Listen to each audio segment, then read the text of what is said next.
I actually I'm getting to the point where it's not cost effective to bring floppies. Like I was just in Seattle and I sold out of The Future Is, the book we do together, like Thursday of a 4-day con, and I was like, oh crap. Did not bring enough. I'll have to correct that. But the single issues just sort of sat there and stank up the place. Now that may very well be because of Seattle. You know, like I think those things are. I think my next show is Chicago, and I think that's much more of a pro floppy show. And I know people hate the term floppy, and those people are wrong. I think those people really should just relax a little. I know. Maybe they can have some fun with comics. I know. Maybe. Why? I meet cartoonists who hate the word floppy. I'm like, you're no fun. No, you're a cartoonist. Yeah, you draw funny pictures. Yeah, that's right. You could have been a somebody who just did photorealistic version, but no, you draw cartoons like that. You make things fun. Why not enjoy fun? Say floppy. It's fun. You know what? I have avoided saying floppy all this time. I usually liberating you. Single issue. I think your chains. I do. I'm doing it right now. You're hearing it now. This is the moment where I switch back to floppy.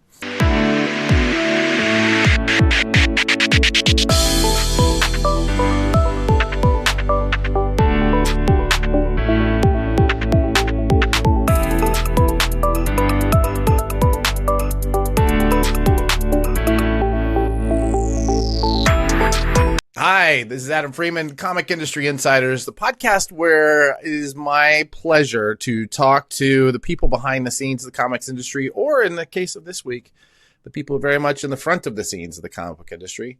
I get to talk to my friends. I get to talk to the people I've worked with. And this week, our guest is all of those and more. Today's guest is Fred Van Lente, a writer whose career sits squarely in that intersection between superhero storytelling and comics history and educational publishing and like so much more. He's a playwright. The guy just does everything. He first broke out with a cult hit, Action Philosophers. The series proved that comics could make big ideas accessible to everybody and hilarious. Then he went on to become a major voice at Marvel Comics, where he co-wrote the fan favorite Incredible Hercules, tackled characters like Taskmaster, and contributed to Amazing Spider-Man. You guys go look him up. I hear that character's going to do big things someday. During one of the line's most ambitious creative periods, he later helped define the modern era of Valiant Entertainment with Archer and Armstrong and me, one of the breakout hits of the Valiant relaunch. Fred has also done something few comic writers can manage. He's helped document the medium itself. Through books like Comic Book History of Comics, he's turned the story of comics into comics and bringing the industry's past to a whole new generation of readers. He has so much ongoing. He's got 2 Kickstarters running right now, not to mention The Future Is. Friends and neighbors, my good friend, Fred Van Lente. How are you doing, buddy? Awesome, Adam. Thank you for having me. That was a wonderful introduction. Thank you. I've been looking forward to this one. I always like hanging out with you, even when we have to travel a few thousand miles together. That's right. That does happen. And I guess we're doing it later in the month, right? We're both going to be in Chicago. That's right. Yeah, we're both going to be at C2E2. I love that show. It is one of my favorites. Don't forget, we have a party on Friday night. To put that on your schedule. We're going to go out to the Goblin Market. I don't know if we've announced that yet, but we will by the time this comes. We meaning Prana. We meaning Prana, yeah. Or I think this year it's going to be themed Comics the Magazine. So where to begin here, man? Let's. I mean, what do you want to know? It's such a great question. I feel like you and I have had so much time together, and yet I've never really dug deep into like the origin story of Fred. I know you come from a very creative family. I know this because I know your sister to be a puppeteer. Talk to me about what what the Van Lente family looks like growing up. Well, my dad is a pathologist, so he was the head of pathology at the Cleveland Clinic for many, many, many years until he retired like 15 years ago, I'd say. Gretchen and I are sort of unique in that we went into sort of creative fields professionally. How does the pathology professor father feel about that? He was not thrilled particularly with So I at first went to Syracuse University to study film. And I found to my shock I hated it. Mostly because of all the ancillary stuff filmmakers have to do with lights and lugging heavy equipment around. I did not have a car, and lugging a 16mm camera around Syracuse, New York, in the middle of winter is not fun. And I'm sure that had something to do with it. I bet you because I went to college in the early 90s, and about like 92, the other school, so Syracuse is also famous for this Newhouse School of Communications, where if you watch a sports show on New York City television, some odds are 80% of the people you're looking at graduated from Newhouse. It's just this funnel. And they got digital technology. So I wonder if I had access to, cameras that were the size of a yay big, and I wouldn't have to spend all my money on color film and all the money developing color film. It's stupid expensive to be a film student and shoot on actual film, and I had all thumbs when it came to technical stuff, and it was just a total. I just didn't like it. But what I did find was that I went to this. I grew up in this small town in Ohio called Chagrin Falls, not a made-up name.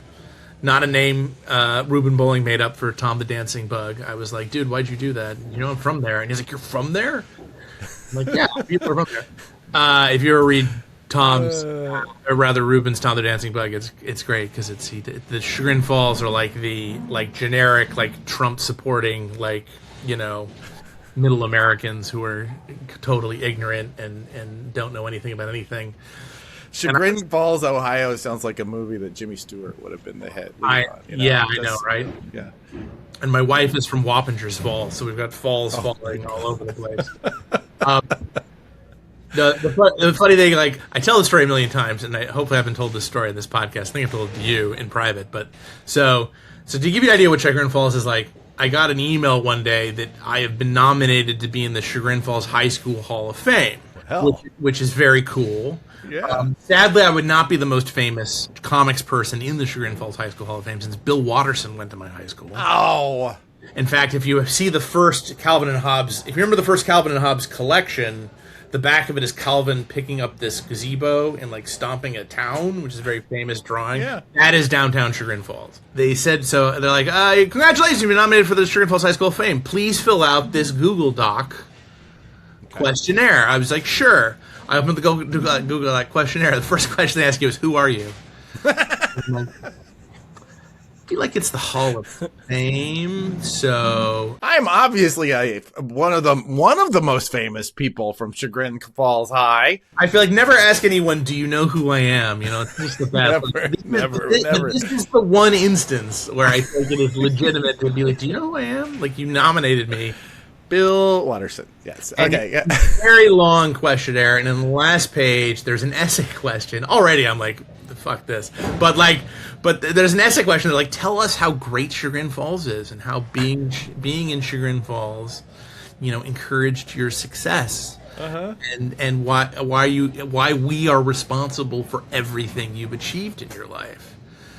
And I was just like, the only asked question was, this place sucked so hard. I wanted to get away from here. First in fantasy, which is where the writing came from, and then in reality, which is why I don't live there anymore. Yeah, I can afford to live in Chagrin Falls now, like a king, I'm sure. But then, fortunately, I also saw they will only award you the highest, the Hall of Fame, if you show up in person for the ceremony. And if you buy at least two, I think it was $250 a plate for the dinner. So this allowed me to politely be like, "Oh, I'm sorry, I can't make the awards ceremony." Right. So I don't have to fill out the form because you're not going to give me the award anyway because I won't be there. And they've never contacted me since. It drives my mother crazy. She's like, "Who nominated you?" I'm like, "I don't know." At first I assumed it was her. I was like, "Did you nominate me?" She's like, "No." Well, you know what, Dad? At least I'm one of the most famous people who's paid. Does that mean Bill Watterson paid? Yeah, it's a good point. I don't actually know that Bill Watterson is. I assume there's some people just to give it legitimacy. Tim Conway of the Carol Burnett Show fame grew up in my town and went to my high school. So you'd assume Bill Watterson is just going to be grandfathered in without the paperwork, right? What all that began with? How did this come about? How did Professor Van Lente end up having a comic book writer and a puppeteer? Right. I bring up Chagrin Falls as also because it's a weird coincidence, because there's a guy who also went to Chagrin Falls High School who's I assume not in the Hall of Fame, but should be, because he founded the Syracuse University Comic Book Club. So I went to the comics club, and there were a bunch of people who were studying the illustration department in Syracuse, one of whom was Ryan Dunleavy. Oh, right. Artist of the currently kickstarting Action Philosophers. We can get to that later. Other one was Steve Ellis. And Steve was an artist who actually started getting work from Marvel and DC in undergrad. That's how talented he was. And so I enjoyed writing for them. I enjoyed the immediacy of working with them. They were not, little did I know. I like the fact there was no technology involved, right? It was just people doing things with ink and paper. Yeah. And in my case, word processing programs. And after I made the concession to the aforementioned parents, who were not thrilled with the financial stability of writing and such, I ended up getting an English degree, because I left the film department, and then I went for a year in Pittsburgh to study undergrad for English, but then that fall, halfway through and I hated it, I just hated it, and I got terrible grades, and if you get B's in English graduate school, no one will hire you to do a teaching job. So I'd already shot myself in the foot there. But Steve and I had sold a book to Malibu Comics. Okay. Those of you who are on the show who remember Malibu, right? I think we're going to try and have him on recently, but we did kind of almost like a live interview when we were at Comics Pro. We had a little reception, and Dave Olbrich came in and we had a meeting right before about his current job, and I essentially interviewed him at this party, which was kind of fun for everybody else. I was like, suddenly this became work for me. I was having a good time. Right. But yeah, what a crazy time Malibu Comics was, though. Jeez. Yeah, and they had, and I was going and visiting with a friend of mine in LA, so I went to their Calabasas studio. And I never forgot that there's this mountainside with sheep on it, or goats being raised. You can see it from the thing. And that's the mountain Kobe Bryant's helicopter slammed into. Oh. Fun fact. Wow. Actually, totally unfun fact. But I was about to say, that might not be a fun. But I remember watching the news footage and being like, oh, wow, that's what you can see from the Malibu offices. And this is after Marvel bought them. And bought them for their computer coloring studio, and I remember they had this weird weird Art Deco, they had the weirdest. It was like Salvador Dali did a set design for the Flintstones kind of office. It was this big open area with all these crazy colors, and it was just. Okay. And I remember I was with my editor. I was writing. I was with the editor who had bought this book that was called Cardinal's Law, and he was like. And there was a bench, a bus stop bench out in front of the offices that had Prime on it. Prime was their big superhero. Oh yeah. It was like a Captain Marvel, Shazam knockoff. And the guy, he was like, I should have known this is how this would go, because the editor looks at the bench and goes, if we were really popular, someone would have stolen that bench long before now. And I was like, already now they keep writing on the wall. The group editor was Hank Collins, who I'd then work with literally 20, 30 years later. He's the head of Clover Press, which I did. Hank Canals. Yeah. We just interviewed him for the show. So, he's the best. He's great. Oh, he is. He's totally screwed up his name. I apologize. That's okay. And so I was like, this comics thing is easy. I mean, I sold a series within 3 months of starting. So I just immediately was like, I'm leaving Pittsburgh. I'm leaving school. Steve and Ryan and another friend of ours moved to Brooklyn to, contain our, further our incredible comics career. But of course, the minute I told UPitt I wasn't coming back, Marvel just shut down Malibu completely and killed the series and killed all the series. How old are you at this point? I was have been 24. Okay.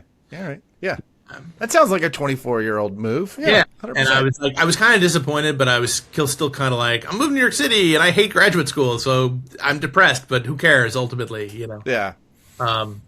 And so is everyone else in Brooklyn, so you should be fine. Yeah, It's a good place to be depressed. Yeah. Yeah, so I ended up moving out here, and I did some independent comics.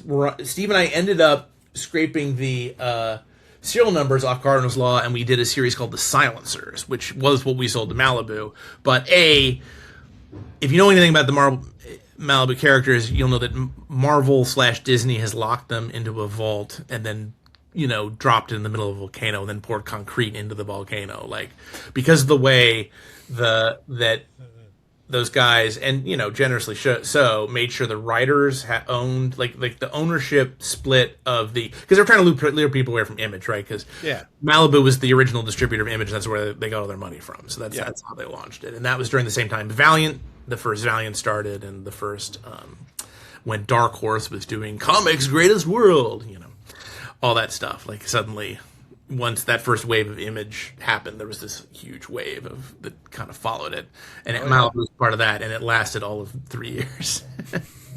Image is still around. Valiant is check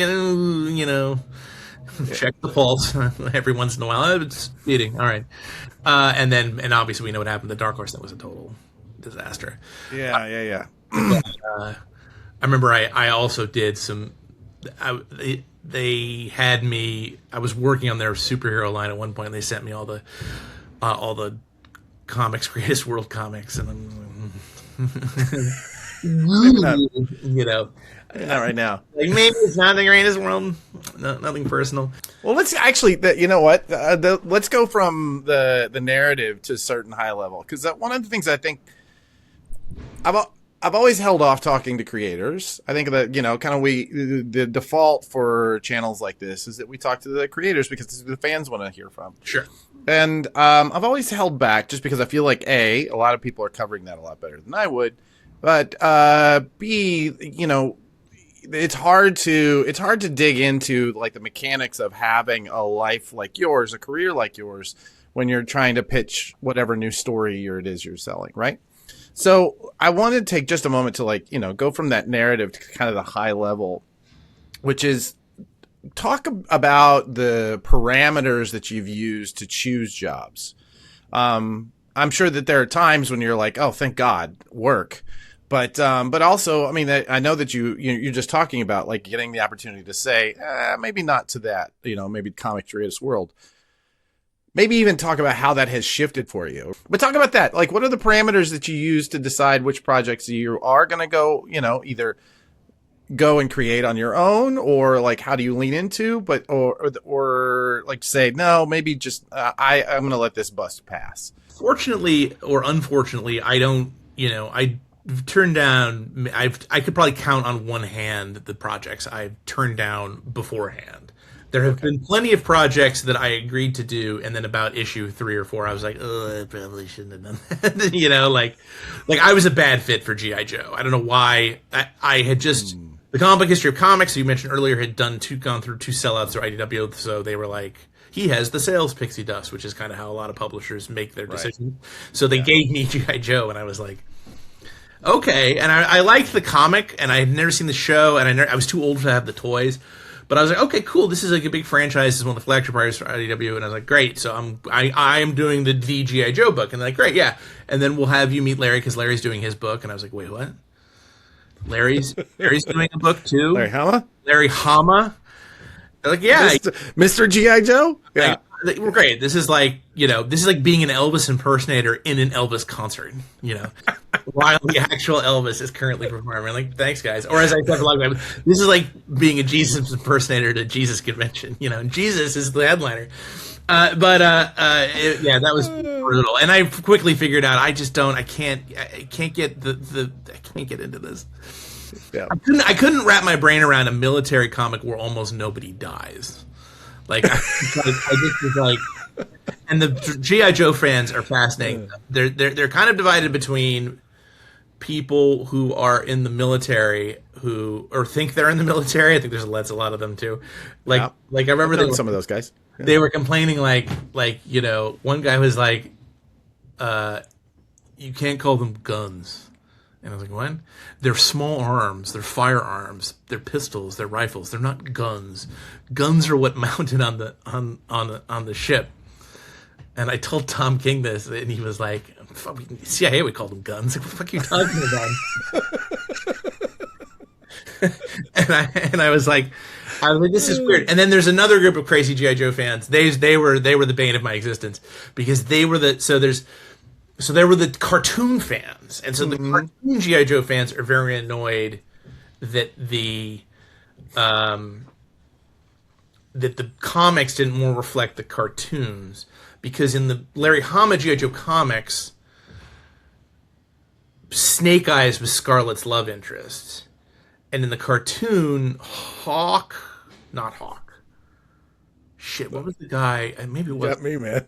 Anyway, the main, square-jawed white guy. I forget what his name is. I did a lot with him actually because no one had any interest in him. So he was, and they wouldn't give me Snake Eyes, and Snake Eyes had his own books. So I didn't have Snake Eyes. So immediately you take these jobs, and then that's the problem, right, with the decision-making process is you take the job, and I do no research. I know I'm too lazy to do research. But yeah, sure, that'd be awesome.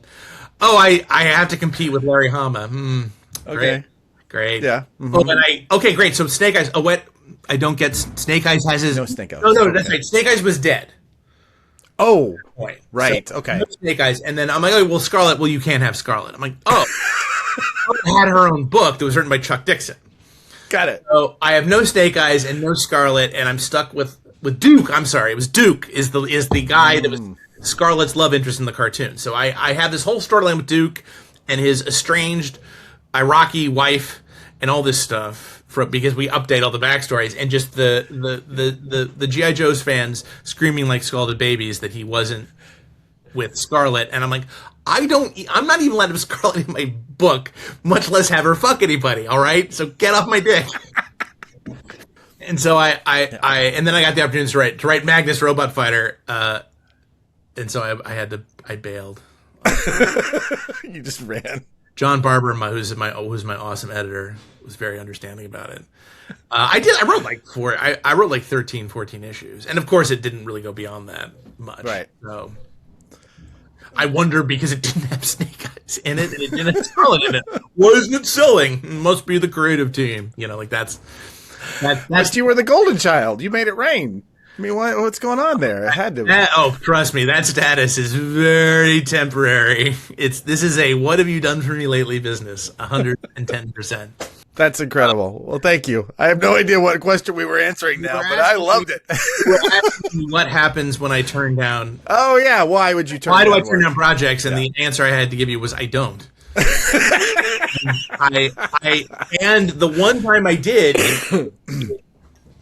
Marvel, at the end of my tenure with Marvel, so Marvel specialized in sending me on suicide missions, and this is something I bond over at Larry Hama. I've actually been great friends with Larry Hama. That was actually the best part of the G.I. Joe experience. All right, well that's good. Yeah, Larry all the time. Larry is one of the most he really is the most interesting man in the world. He should be doing those Dos Equis commercials. So Marvel sort of specialized in sending me on suicide missions. They're like, okay. You're writing the Hulk book, great. But Hercules is starring in it. All right. And there's a fun story about that vis-a-vis Valiant, which we can get to later. So, okay, great. So, but the problem when your publisher sends you on suicide missions is they don't want you to come back. And you keep coming back, they start getting annoyed.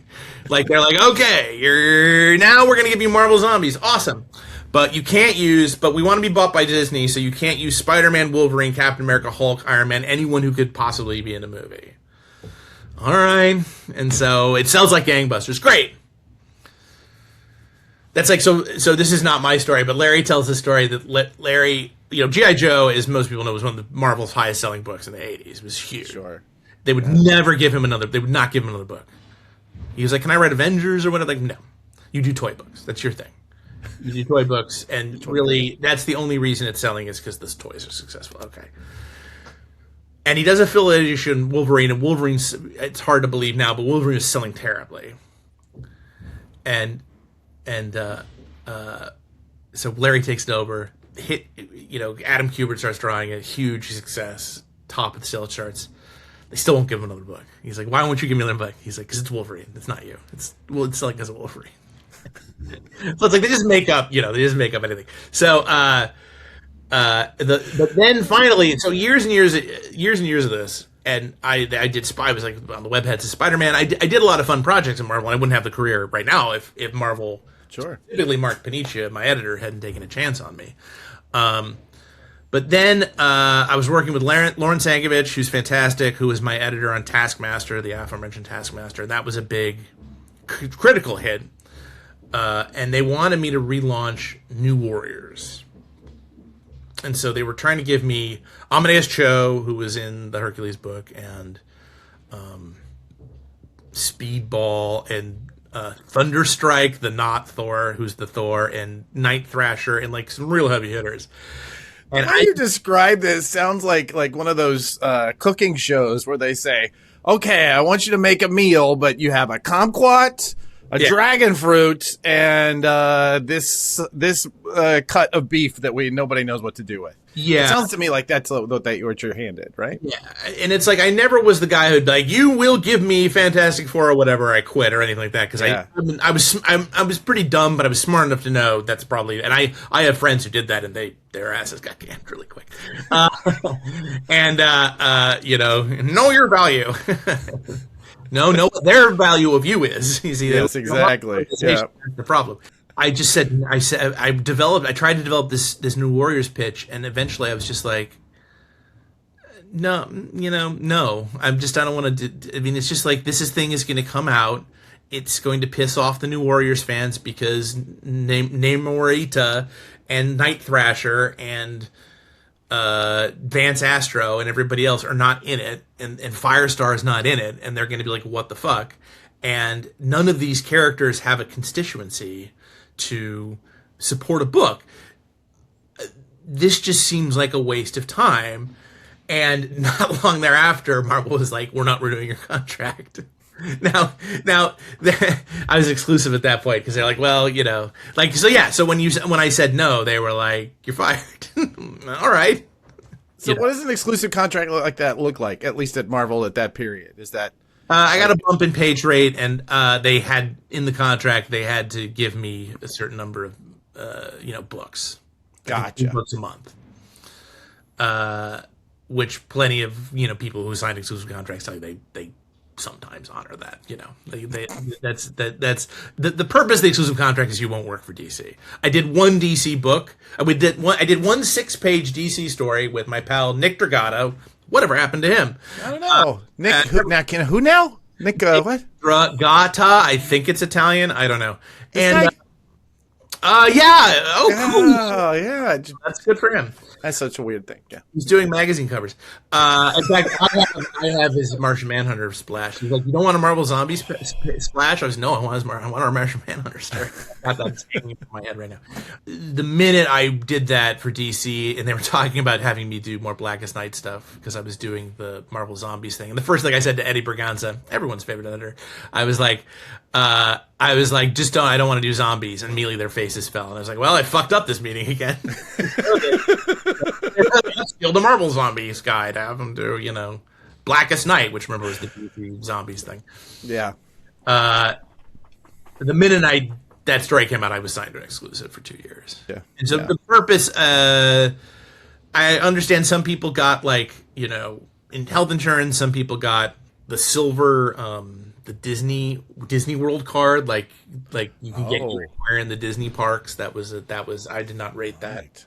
Other exclusive creators did, who were close personal friends of the editors, not me. I didn't. And then the other reason they fired me was because Ryan Dunleavy and I had done the series called Comic Book Comics, and God bless Ryan, it took him a year to draw this issue that was called the All Lawsuits Special, that focused on the main ones we focused on were DC suing Fawcett over Captain Marvel in the 50s. That's a very famous story where the idiot judge said Captain Marvel was a ripoff of Superman. And so basically they stop Fawcett. That's what killed Captain Marvel. And that was what led to Miracle Man. Oh, right. Because the British publisher was like, fuck it, I'm going to keep doing Captain Marvel comics anyway. He just changed it into Marvel Man. That's where Marvel Man comes from in the UK. It was because if you were in another country, you could get away with that in those days because you get on a boat and go over and yell at him, you know? But then the lead story was Jack Kirby's battle with Marvel over the possession of his art in the 80s. Right. Unfortunately, that book came out just as the Kirby heirs started to sue Marvel. And so the Marvel business people all collectively shat their pants. They were like, what is this Fred Van Lente guy? They tried to make the argument to me, you can't do this because you're a Marvel exclusive creator, and that means they'll claim that we endorse this. Oh. I'm like, what? That's dumb. And so they had the main talent guy call up and yell at me.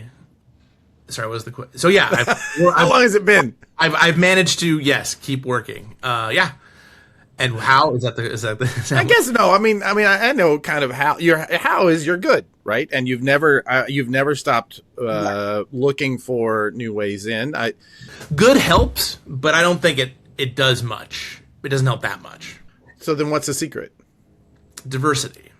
So I have done about a significant chunk of my income comes from nonfiction, like with the stuff Ryan and I do. And one of the things that Ryan and I do now is we make comics for the City of New York's Department of Education, specifically the social studies curriculum. And I keep doing, Tom Fowler did the Game Masters, the role-playing game history book that Clover Press did, that Hank edited. And a copy of that's around here somewhere. Yep. And so that's very important, so I can do that. I got the Future Is gig initially, as I'm sure you recall, because you were like, oh, this guy, you thought they wanted to do nonfiction hacker stuff, so you approached me on that range. I could tell another funny story, another Marvel Valiant study. So, okay. Let's go. So, Hunter Goranson, the great Hunter Goranson, who currently runs Oni, who we worked with at Valiant, who's a terrific. Absolutely. He came up to me at New York Comic Con. Not long. I mean, I was sweating for a good. It turns out I only need to worry for a month. When I got fired from Marvel, I'm life is over, honey, I got to get a job. But then New York Comic Con was not long thereafter, and Hunter came up to me and was like, "Do you want to do Archer Armstrong for Valiant?" And again, I was like, "Sure." And in my head, I was like, "Archer what? I have no idea what you're talking about." I went home and I Googled it. I'm like, "This sounds insane. No wonder they want me to do it." And Archer Armstrong, if you don't know, is a Valiant series. It was basically created by Barry Windsor Smith, although Bob Layton and Jim Shooter and a bunch of other people were involved. But it's one of Barry's more, I'd say, personal projects. It's about this drunken strongman immortal and his religious assassin sidekick, basically. Right. Both versions, his and mine. And what was funny was Hunter wanted to do, because I'd done this Incredible Hercules book with Greg Pak about Hercules and Amadeus teaming up. But what Tom Brevoort later told me, Marvel editor Tom Brevoort, was that when they were talking about doing Incredible Hercules, they were wondering when that Hercules Amadeus Cho team up book would work. Tom's argument for it was, it'll be like Archer and Armstrong. Oh, shit. And, really? From the 90s. Yeah. From when Barry was doing it. And that's hilarious to me, because I got the Archer and Armstrong job, which I never heard of because of Incredible Hercules, which I got because of Archer and Armstrong. What I like to say is, when opportunity knocks, you have to be home. Don't be good at a job you hate, or don't be so good at a job that is so niche, that there's not a lot of opportunities for it. Yeah, I think Warren Simons, who we both worked with, was your editor at Valiant. Mm-hmm. Did you work with Warren at Marvel at all? I did not. Okay. I did not. He used to love to say, "Be careful what you get good at," and I mean, I don't know. To me, I'm always like, if I can just get mediocre at everything, I'll be fine. Right. But that's I guess a different mindset.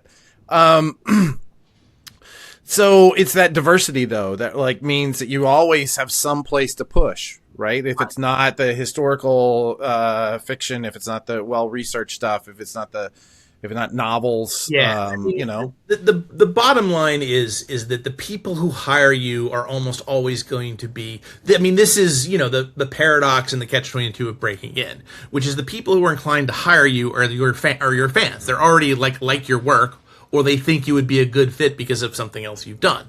It's why that getting over that hump with the first thing is such a challenge. so if you were heading into that right now today, I think a lot of people who watch this channel are looking for that break in.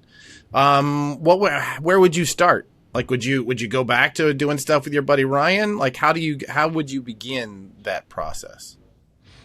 I tend to send my students to Kickstarter. A lot of people, I couldn't put a number value on it, or a number of people, an audience number on it, but so many people, it's just obvious to me, use Kickstarter as a comic shop. Like, that's where they find their new comic. Sure. Yeah. Mm-hmm. And not all of them are NSFW. Like there are some legit comic. There's plenty of that. Those make a lot of money. Yeah, they do. Like movies, go to the Kickstarter Comics channel. And there's a lot of reticence with students because they're like, can I make enough money to live on? And I just you kind of have to get people off the idea of that you're going to submit something to an editor and you're going to get A career. Maybe you'll get a one shot, but I don't know how to do that. I mean, I got hired by Marvel because of the Silencers, the aforementioned comic that was initially made for Malibu, that was basically a crime comic set in a superhero universe. It's really Powers, but from the criminal's point of view. Nobody read it, but it got a glowing review in Wizard, and that's how I got it. That's how I got the Marvel job. Well, that does lead me into, since we're doing industry insider stories, you are at the crux of one of the stories that gets told at the bar whenever anybody's talking about marketing. Okay. That legitimately, you can always tell how long somebody's been in the business about whether or not they are able to tell this particular story. They got a version of it. You're going with this, but I'm curious to hear where you're landing. So tell me the story of Cowboys versus Aliens. Right. You see, it's great because don't forget, it is Cowboys and Aliens. Aliens, not versus. Damn it. That's how misguided this concept was, because they were thinking people were going to compare it to Cowboys and Indians, when in fact what they compare it to is Aliens versus Predator. Right? Oh my God. Yeah, you're right. This is a very long story. But I promise you it's fascinating. So it is to me. I love the gamesmanship at the core of it, The comic we did before the Silencers was a book that was brought by an even smaller publisher, black and white book called Tranquility. That was a science fiction story about a woman on a moon colony who's a cop and her talking gun. And Platinum Studios, which was run by Scott Rosenberg, who was also, along with Ulbrich, one of the Malibu founders, ran. And what Scott had realized with the success of Men in Black, which many people are not aware was a comic book that was published by Malibu initially, is that, and I do not mean to necessarily denigrate the creator of Men in Black, the comic, at all, but he sort of realized, I don't even need a good comic to get a movie deal. I can just wing it, And at a certain point, he just sort of realized I don't even need a comic. I just need a concept, And so they had optioned Tranquility, and as a result of that, I got writing work with them, and I wound up with Cowboys and Aliens. I was the 10th writer on that project. I think because Tranquility was a science fiction book. Initially, their idea with Cowboys and Aliens was it was going to be, like the Xenomorph Aliens, but in the Old West. And I'm like, that seems like an unfair fight. Not very interesting, And I thought it should be more of a fun, kind of more of a family picture. So that's why I ended up writing. And I turned in, it was my first sort of full professional comics gig. I turned in the script the day I got married. Actually. Oh, wow. Okay. 2001. Actually, it was the Friday, and I got married on the Saturday. And then they took the script. It ended up supercharging interest in the film project. Robert Downey Jr. got attached. And I got a lot of annoyed looks at Marvel because it actually fucked up the Iron Man 2 schedule because he is shooting starting on that. Uh-huh. So they finally came out with a book. And so what happened was my editor called me up right because they go, hey, they want the script to be more serious, and so they want to change a bunch of the dialogue. And I was like, oh, okay. Well, when do you? Because I was working for Marvel at that point. I'd already broken in, but this is how long it took. So the script was starting in 2001. My first Marvel work was in 2005, and so now it's like 2008 or something like that, 2007 maybe. I don't really remember. And I was like, okay, cool. When do you want me to? I mean, my schedule's kind of tight, but when do you want me to redo the dialogue? They're like, oh no, we don't want you to redo the dialogue. We hired some other guy to do it. And I'm like, oh, okay. Thanks. And I was pissed. Like, I was not a happy camper. And the book comes out, and I guess what happened was they just, to make it look like a best-selling comic, they flooded the market. You may know this part of the story better than I do. They flooded the stores with basically free copies of the square-bound book. And they sent me one, and it was like, it's weird because they didn't change any of my panel descriptions. So, like, this guy, Andrew Foley's a writer in Canada, nice guy. They hired him with the thankless job of making all of my dialogue suck. / not be funny, because they were, like, terrified. Because the thing that really kept Cowboys and Aliens from being made, I believe this concept dated to 98. And the thing that kept it from being a movie so long was the Will Smith Wild Wild West movie. Oh, yeah. Because of the Men in Black connection, as they sort of associated this to, and they were like, and that movie bombed, and like, well, people don't want fun. People don't want a fun Western science fiction movie. We want something with its sphincter firmly clenched. And so the dialogue of the comic was written to reflect that. And I was just like, this is okay. Whatever. And then this whole controversy came up, I think, because what ended up happening was Entertainment Weekly got the wrong diamond list, and so they listed Cowboys and Aliens as this big selling comic, and all the other publishers freaked out, and they called BS. I believe that they got a list of units shipped, not units sold, and that correct. Was where the discrepancy came from. Yeah, correct. So the way I understand it is there was a time you get into Entertainment Weekly, and that's it, right? You're going to get a movie deal. That's the intro you need in order to get the deal. Really, that's it's ironic you bring that up, because part of the reason they gave it to me at Marvel was because that Jack Kirby comic ended up in the Hollywood Reporter. That's why I got fucked. If Hollywood Reporter had not done that story, probably everything would have been fine. And I don't know. And then they would have just fired me for not doing New Warriors. But anyway, sorry, go on. To get a movie, you had to get into Entertainment Weekly. You get into Entertainment Weekly. At the time, Entertainment Weekly is basically pulling the Diamond sales reports. So my understanding is that Rosenberg, I guess, figures this out, and they go to Diamond and say, we want to list this hardcover. Right? I think it was a hardcover, I want to say. Square bound, like Dark Knight Returns. Square bound, right, exactly. Square bound book. And then we want to sell it for free. Basically, we want to put it in there for comp. They order whatever you want. Right. And then they went around to the big retailers and said, I want you to notice this. It says 0. That means order as many as you want. Right. And I'm not sure that they actually were incentivized. I've heard some rumors they were incentivized to order because they were like, well, where am I going to put it? I still have to pay for real estate. So yeah, anyway, that was my understanding, is that he just essentially just gamed the system as it was. Sure. Like there was a path, and he recognized all the steps of that path and just executed and made it happen. Built a movie. In baseball, it's weird, but it's within the rules, you know? Yeah, exactly. So anyway, it's a fascinating story that you are right in the center of, and I love that for you. But yet weirdly alienated from.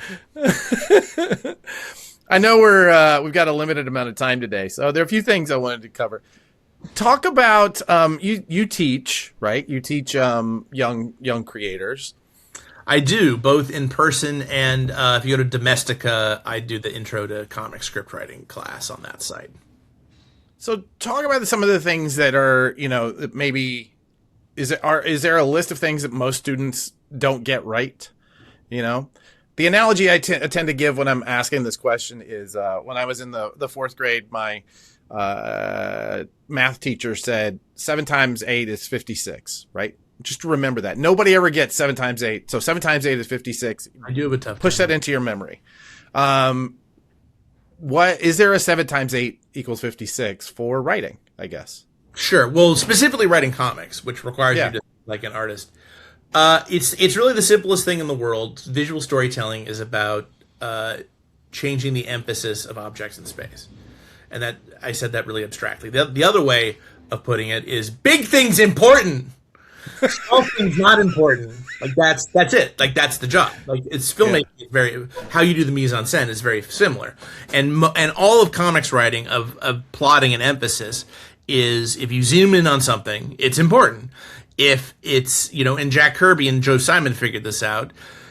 A splash page, right, is for very important things, but what's even more important than that is a double page splash, which they invented in Captain America comics. And just the bigger it is, the more important it is. And you manipulate that space, and it even goes to camera angles, right? So like there's worm's eye view and bird's eye view, right? Worm's eye view is when if you tilt the camera up, the figure in frame is very imposing and it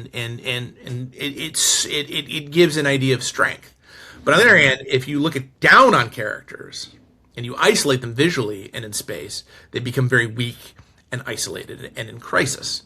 So that's the simplest thing to remember is big things important, small things not.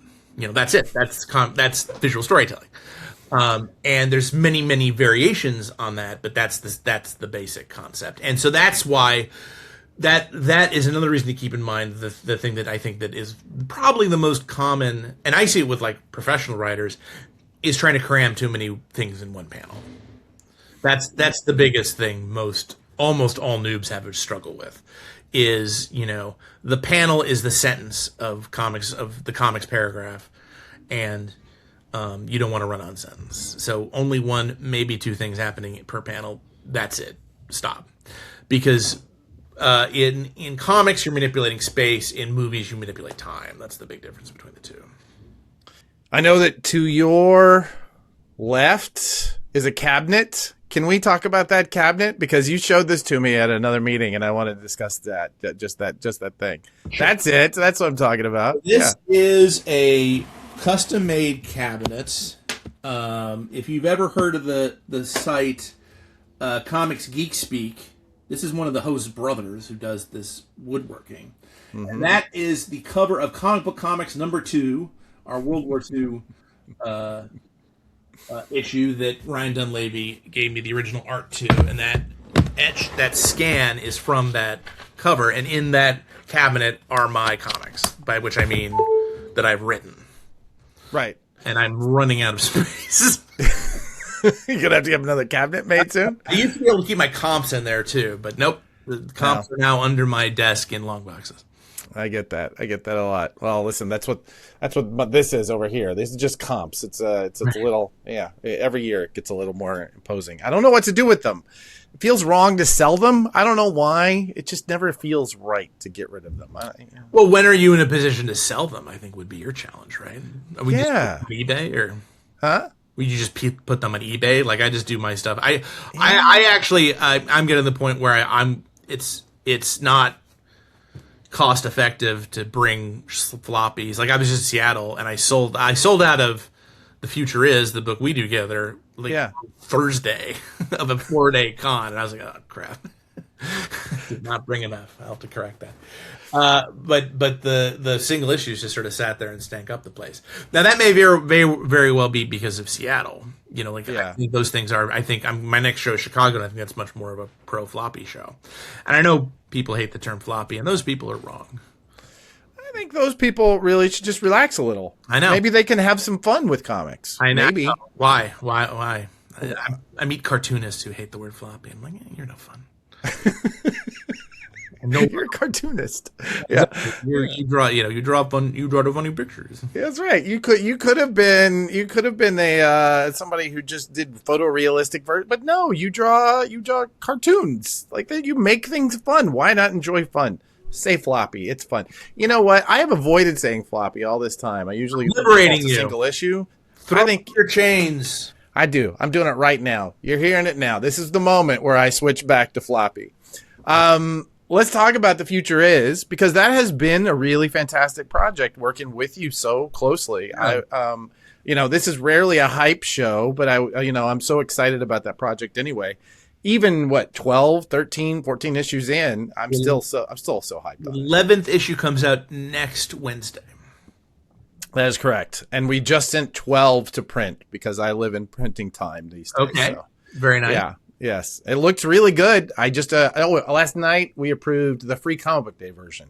We brought you in, as you mentioned earlier, we brought you in because you were so good at nonfiction and kind of absorbing information as is needed, right? I think one of the things I've always been impressed with you is, you go away, you talk about a subject that you need to understand, and you come back like ready to give a TED talk on that idea. It's something that I absolutely am a little bit jealous of. It's that ability. Where does that just come from? Just natural curiosity? Do you have a methodology towards that sort of work? Where does that come from? Yeah, I think it's natural curiosity. I mean, we started off with Action Philosophers, and I would be remiss if I did not point out that the Kickstarter for the third volume of Action Philosophers, Modernity Bites, is currently ongoing, thanks to the fine folks at Rocket Ship Entertainment. Funded in 2 hours. It was really cool. 2 hours? Nice. Yeah, it was nice. Yeah, I just like reading and writing and thinking, and I've always been a good explainer. That's something like one of the things I did at UPitt was teach their intro to writing, and so I did like a Freud in 40. So I explained the whole Sigmund Freud in 40 minutes. My students freaking loved it, and so I just sort of realized, I'm good at that. So, but it would be years before Ryan and I sort of hit upon what we've been doing since 2003, something like that. Is how long Action Philosophers the strip has gone on. So. Mm-hmm. What was the secret sauce? Did you have it? Did you know a moment where you're like, this is the thing?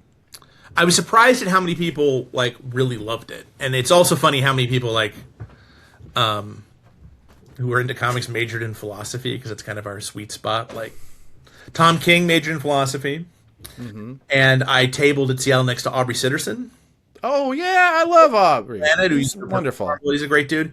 He majored in philosophy, or at least had a really minor. So yeah, so it's shockingly common among comics creators. So tell me about the process of thinking like a hacker. Do you find yourself picking locks a lot now? Do you suddenly know how to fix your own computer? It was Joe who bullied me into picking locks at the packing house, because they have all these. They have padlocks, they have lockers, they have doors. I did get the padlock. Oh no, handcuffs. I got handcuffs to open. That was fun. You were able to open handcuffs? I was. Yeah, it was fun. It's actually shocking. That's so cool. If you got the right tools. What it really reminds me of, and I keep bringing this up, is The Silencers. Is this crime book that kind of started me. I mean, it was really incredible. Hercules put me on the map in the larger public, but it was The Silencers that got me in. That got on my gigs, because that was a crime book. Even though everybody had superpowers, they were still doing heists and committing crimes and robberies and stuff. And that's kind of essentially a hacker is somebody who's trying to get in somewhere he's not supposed to be. And that is and it's fun to sort of think about that in all these kind of And I love, and the other thing, I mentioned this still in Blue in the Face. I love the original Mission Impossible. Oh yeah. And I sort of structured the original, the futurist stories like that, where it's a tricky thing where you see the team going through all their scams and making all their plays and stuff, but in a way that keeps the audience guessing. Like that's the really interesting thing is, Raymond Chandler said, the thing about mystery stories is that the solution has to feel both inevitable and surprising. That's the hard part. It's like that if you had been paying attention, you could have figured it out before the author reveals it to you. I mean, the smart authors always have their tricks, and good luck, but that's sort of what I really like about it. And it just comes with the cast, and having a cast like this, going through 60 issues, and I'm going to start in. I turned in, I think I've written 20, which is the free comic book day book, right? It's been great. It's been a blast. We've been, they committed to 5 years of monthly issues, 60 issues. We just saw when we were at the Screwball Museum in LA, going to the Kirby exhibit, which was just mind-blowingly I heard. phenomenal. Yeah. God, it was so good. But Brian K. Vaughan is there. And he was kind of Jason's inspiration for saying, we want to do this for 5 years. And so we were able to talk to him, and he's like, why? Why'd you do that to yourselves? Well, because we didn't ask you first? I don't know. But right. yeah. I don't know. It's been a wonderful experience. I've been so much enjoyed working with that team, and working so closely with you has, always good. And the Always response from the readers is fantastic. Any other like kind of career or like back end advice? I mean, always do your quarterly, taxes. I mean, there's got to be stuff like that maybe you don't really understand as you're going into the world as a freelance writer. One of the main things for me was boundaries. And it's easy when you work from home to not have boundaries, but I start work at 9 and end by 5. Really? And I do not work weekends. Wow. Okay. Don't tell my wife. That's Yeah. because I don't live up to that at all. Yeah. Well, I mean, what you do is slightly different, in terms of because I'm just sitting there writing all day, right? Or some people are drawing all day, but right. Yeah, no, I don't. And obviously those rules get violated from time to time. Especially when you're traveling, as much as you have to in order to make this work, you do have to do some weekends. And I have a crazy deadline on Sunday, and so I was working in my hotel room on the weekends in Seattle. So it is an interesting part. We did that tour down the East Coast last summer. Yeah, super fun. And it was way fun, but it was also just interesting. We occasionally all had to run to our rooms and do work that was completely disconnected from each other. Like you're on this mutual path, and you're like, okay, I got a deadline. I got to run to my room, and I'll be back in a few hours. It was an odd experience, but I 100% loved it. I would do it again. I think we're talking about maybe at West Coast next year. We'll see, or later this summer. I don't know. We'll see how it goes. But awesome. Well, like I said, I wanted to keep this one really tight because I know you and I will see each other, and eventually we'll get sick of each other, and I need some surprises. Do what? Like relationships, like a shark. It's just got to keep moving, or it dies. That's right. Otherwise it dies. Is there anything you would like our audience to know that maybe? Do you have an ask of our audience that maybe is not go back the Kickstarters, but let's definitely plug the Kickstarters because we're going to come in pretty tight to when I think it's going to be probably next week or so. Okay. Where would you like them to go? And do you have a larger ask for our audience? I wouldn't say I have a larger ask. I'll plug the other Kickstarter, which I'm doing, the Oz series of comics from AWA. Mike Diodato Jr. is crushing it on the art. And we are now kickstarting the limited edition of my first book, which is volume 2, Into the Outer Lands. That the trade comes out in August, but you can get it right now. On the Kickstarter. I have some very exciting creator-owned news that'll be coming in the summer, and I hope to come back, Adam, to plug it. You bet. Very exciting. And what else? Greg Pak and I, the oft-mentioned Greg, and I have a new comic called Gaston. Currently out last week from Dynamite. That's part of their Disney Villains series. We just put the second issue to press. That second issue is my favorite. It's insane. Yeah. And if you want to learn more about me and keep track of me, the best place is probably Blue Sky, where I'm at Fred Van Lente, and actually even more so Instagram. Awesome. And I have a newsletter on my website, but I literally have to write one for the first time in 2 years tomorrow to plug these Kickstarters. I'm terrible. Bad Fred. You got to keep up with that. You got to keep up with your audience, buddy. All right. Well, thank you once again, and for the rest of you, go back Fred's Kickstarters. Go to your shops, pick up Comics the Magazine. Go pick up The Future Is, because all of these things are done by good people, and most of them are Fred. Thank you, buddy. We'll talk soon.